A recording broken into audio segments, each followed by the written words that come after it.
નમસ્કાર, આપ જોઈ રહ્યા છો નેશન પ્લસ ન્યૂઝ. હું છું આપની સાથે હેતલ વગર. વડોદરાની લાલબાગ રેલવે ઓવરબ્રિજને રિસરફેસિંગની કામગીરીને લઈને આવતીકાલથી તબક્કાવાર બંધ કરવામાં આવનાર છે.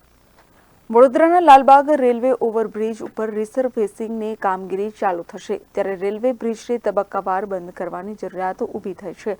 આ કામગીરી દરમિયાન લાલબાગ રેલવે બ્રિજ ઉપરથી અવર જવર કરતા વાહનોને અકસ્માત થવાની સંભાવના તેમજ શહેરીજનોને અગવડતા ન પડે તેમજ ટ્રાફિક સુચારુ રીતે ચાલે તે હેતુથી શહેર પોલીસ કમિશનરે વૈકલ્પિક ટ્રાફિક વ્યવસ્થા અંગેનું જાહેરનામું બહાર પાડ્યું છે, જેમાં 23 મે થી 6 જૂન સુધી અથવા લાલબાગ રેલવે ઓવરબ્રિજને તબક્કાવાર બંધ રાખીને ટ્રાફિક ડાયવર્ઝન તેમજ પ્રતિબંધિત રસ્તાની વૈકલ્પિક વ્યવસ્થા જાહેર કરવામાં આવી છે. જે અંતર્ગત મોતીબાગ તોપથી લાલબાગ બ્રિજ ઉપર જઈ શ્રેયસ સ્કૂલ 3 રસ્તા તરફ અવરજવર કરતા તેમજ શ્રેયસ સ્કૂલ 3 રસ્તાથી લાલબાગ બ્રિજ ઉપર થઈ મોતીબાગ તોપ ઉપર અવરજવર કરતા 4 વ્હીલર 3 વ્હીલર તેમજ 2 વ્હીલર વાહનો માટે આ રૂટ પ્રતિબંધિત જાહેર કરવામાં આવ્યો છે.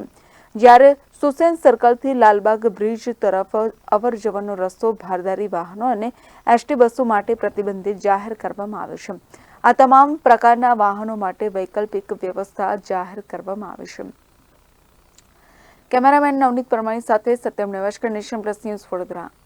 સમાચારોના સતત અપડેટ મેળવવા માટે અમારી નેશન પ્લસ ન્યૂઝની યુટ્યુબ ચેનલને સબસ્ક્રાઇબ કરો, બેલ આઇકન દબાવો અને જોડાયેલા રહો ફેસબુક, ઇન્સ્ટાગ્રામ અને ટ્વિટર પર.